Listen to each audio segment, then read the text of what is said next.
Hello friends, नमस्कारम।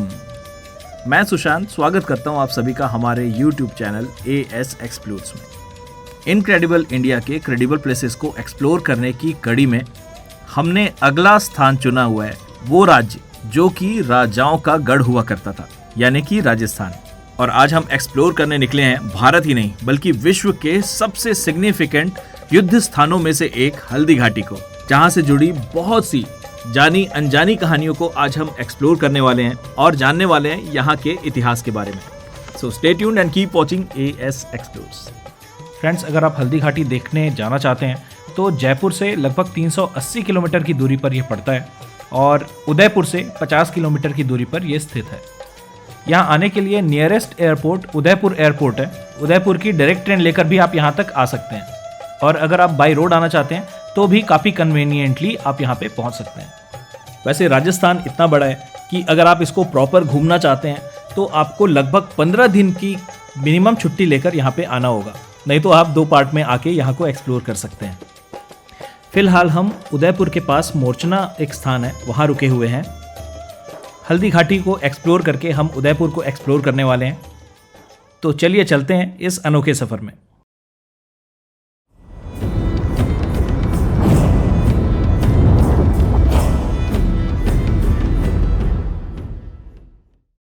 तो चलिए जानते हैं उनकी कहानियां, जिन्हें हमें पर्सनली लगता है कि इतिहास में वो सम्मान और वो जगह नहीं मिली जो वो डिजर्व करते हैं। तो ये कहानी है इतिहास के सबसे बड़े लेजेंड्स में से एक, महाराणा प्रताप की। हल्दी घाटी का विजेता कौन था? आखिर किसने वहां जीत का परचम लहराया था? वो युद्ध किसने जीता था? ऐसा सवाल हमारे मन में हमेशा से बना हुआ है, क्योंकि NCERT में हमें केवल मुगल हिस्ट्री ही पढ़ाई जाती है।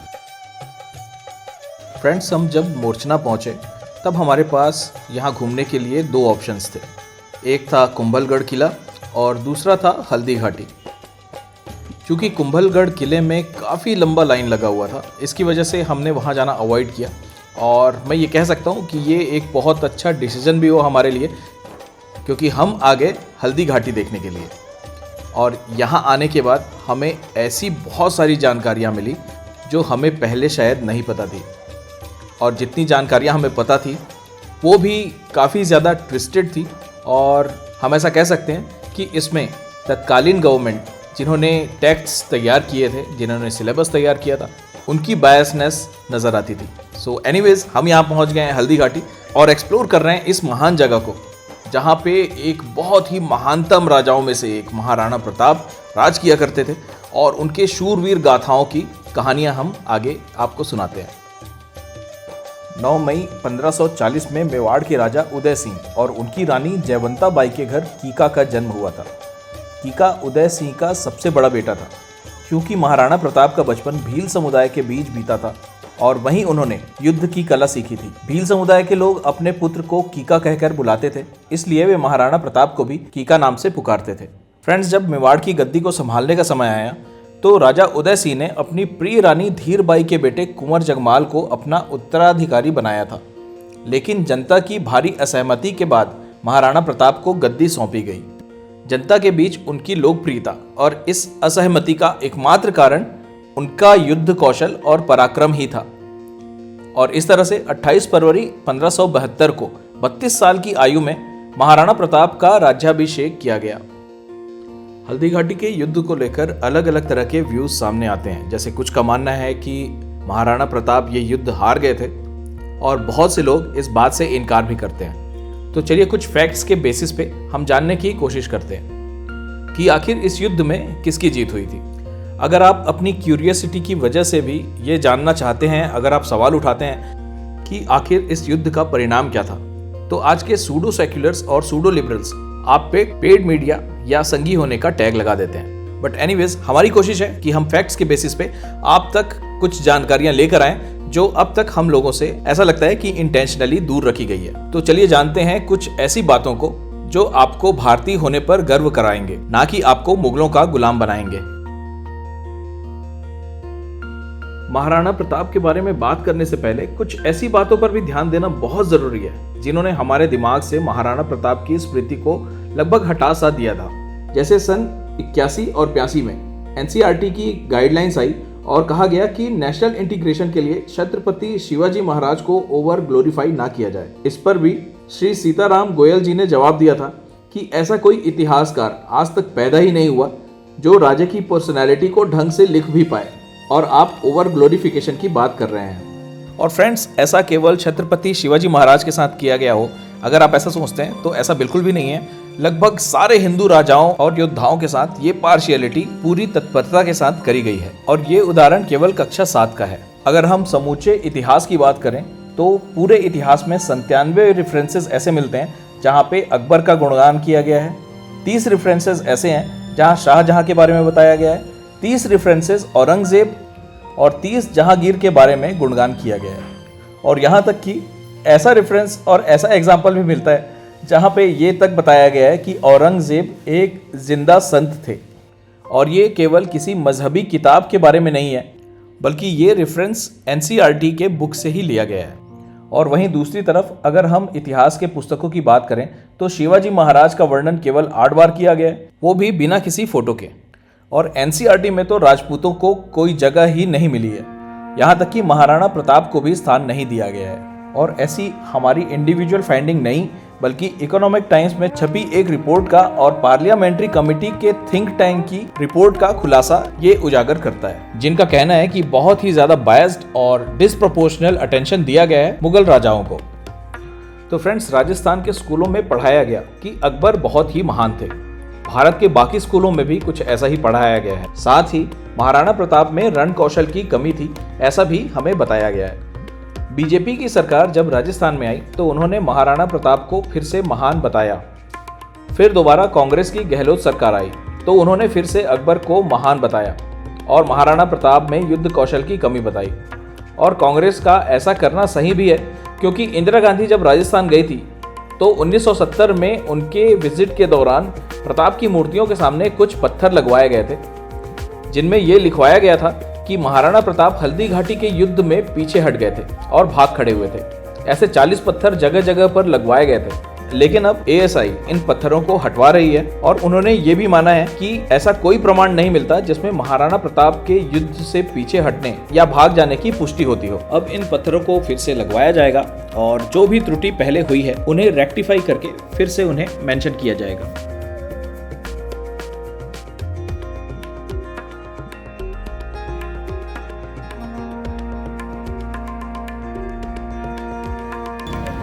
भैया ने हम लोग को वो बात याद दिलाई कि मिट्टी से तिलक करो, ये मिट्टी है बलिदान की।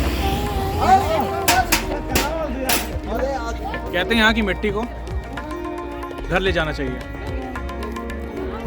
वहाँ पर तिलक करते हुए भैया लोगों ने हमें वो गाना याद दिला दिया, इस मिट्टी से तिलक करो, ये धरती है बलिदान की।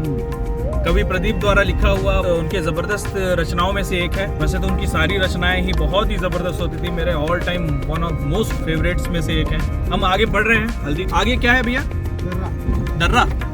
दर्रा में क्या है? ये दर्रा गया। ओके, ये यहाँ से घोड़ा कूद करके उधर गया। ओके, ये दर्रा यहाँ देख नहीं सकते अपन। अच्छा, ऐसे ही देख रहा है। फ्रेंड्स, ये दर्रा है, यानी कि वो स्थान जहाँ से चेतक, जो कि महाराणा प्रताप का घोड़ा था, उसने यहाँ से छलांग लगाई थी। चेतक वो घोड़ा है जिसकी ईमानदारी और रफ्तार की मिसाल आज भी लोगों के सामने रखी जाती है। फ्रेंड्स, हल्दी घाटी से हम आगे बढ़े और दर्रा को क्रॉस करते हुए हम अभी आ गए हैं प्रताप गुफा में, जहाँ बाहर छोटा सा झरना बहते रहता है। ऐसा बताते हैं कि सर्दी हो, गर्मी हो, बरसात हो, सारे मौसम में ये हमेशा ही आपको बहता हुआ नजर आएगा। बहुत छोटा सा लेकिन बहुत सुंदर सा स्थान है ये। तो ये एक बहुत ही अल्टीमेट चीज़ हम लोग को मिली है यहाँ पे, मतलब एक अल्टीमेट प्लेस है रण मुक्तेश्वर महादेव प्रताप गुफा। रण स्थली हल्दी घाटी प्रताप गुफा अनंत साधना स्थली महंत श्री 1008 उदयगिरी महाराज जी मेवाड़। तो यहाँ पे झरनों के बीच एक बहुत अल्टीमेट प्लेस है, और यहाँ एक नेचुरल गुफा की बनी हुई है। तो वाओ, ये तो बिल्कुल जन्नत है। बहुत ज़बरदस्त, बहुत बहुत बहुत ज़बरदस्त। ओए होए।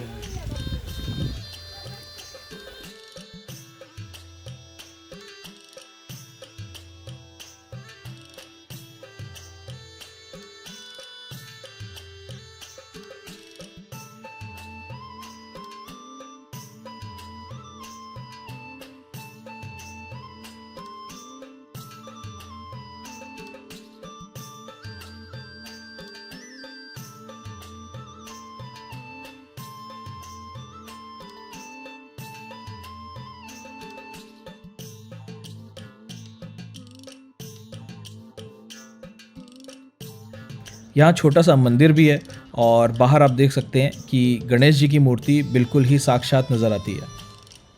हम थोड़े अंदर जाते हैं तो हम केव के अंदर पहुँच जाते हैं। नेचुरल स्ट्रक्चर इसका बहुत ही अमेजिंग है और इस छोटी सी गुफा के अंदर छोटा सा मंदिर है और उसके और अंदर जाएंगे तो वो स्थान है जहाँ पे महाराणा प्रताप ने शरण लेकर कुछ दिन व्यतीत किया था। यहाँ शूट करना थोड़ा मशक्कत का काम लग रहा है, बहुत ही सकरी गुफा है। हम बैठ के जा रहे हैं, पहले तो मैंने गिव अप कर दिया था, पर फाइनली चिट्टू ने बताया कि अंदर जा सकते हैं।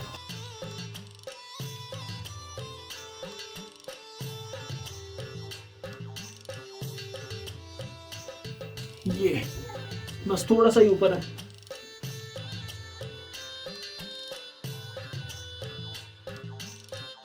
बहुत जबरदस्त, देखा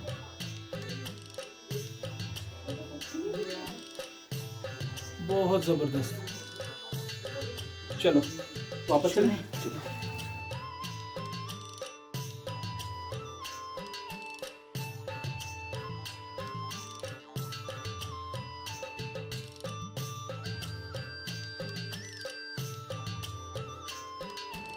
मंदिर में धूनी जलती रहती है और अगर आप आध्यात्मिकता के थोड़े भी करीब हैं तो ये स्थान आपको ज़रूर आध्यात्मिक कनेक्शन फील करा सकता है। मुझे ये स्थान बहुत पसंद आया।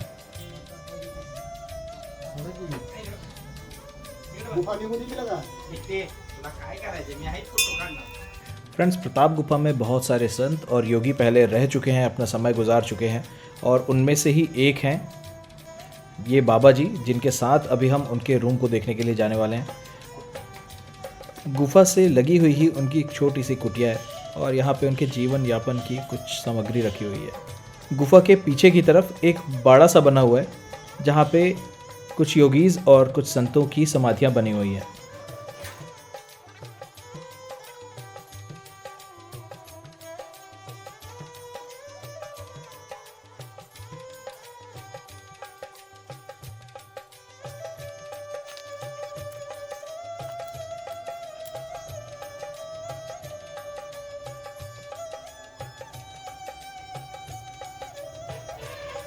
महंत गोपागिरी जी की समाधि है ये।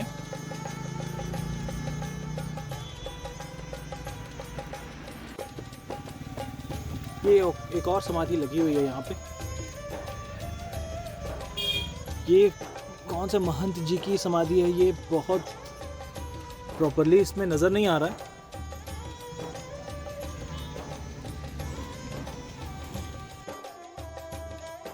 फ्रेंड्स, हम चेतक के समाधि स्थल में एंटर कर रहे हैं।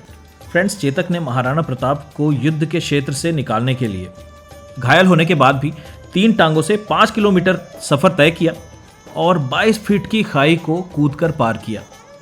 खाई पार करके उसने महाराणा प्रताप को सुरक्षित जगह पर पहुंचाया और उसके बाद उनकी गोद में ही अपने प्राण त्याग दिए। इसीलिए चेतक को आज भी वीरता, साहस और बलिदान का प्रतीक माना जाता है। आप देख सकते हैं कि बिल्कुल सेंटर में एक चबूतरा जैसा बना हुआ है, यही चेतक की समाधि है। और हम जैसे करीब जाते हैं हम देखते हैं कि एक छोटी सी शिला के ऊपर चेतक पे सवार महाराणा प्रताप की प्रतिमा उकेरी गई है।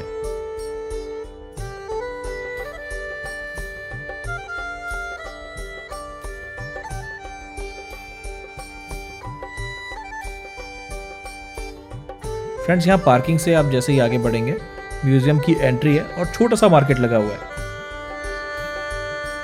फ्रेंड्स, यहाँ का म्यूजियम काफ़ी बड़े कैंपस में बना हुआ है। आप अंदर आते हैं तो राइट साइड में आपको भगवान शंकर का मंदिर नजर आता है।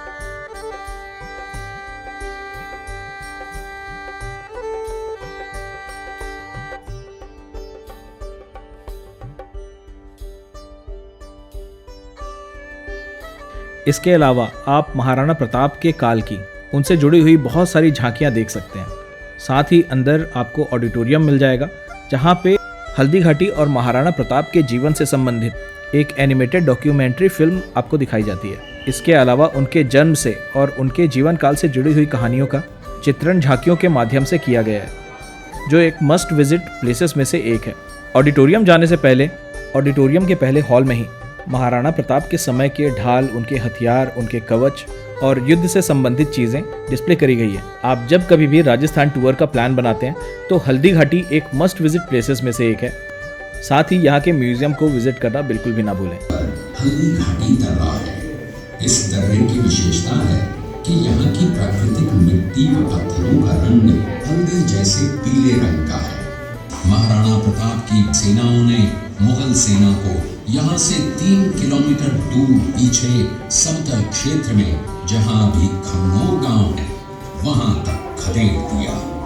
इसी खमनोर गांव के पास बनास नदी के पास समतल मैदान में 7 घंटे का भयानक युद्ध हुआ।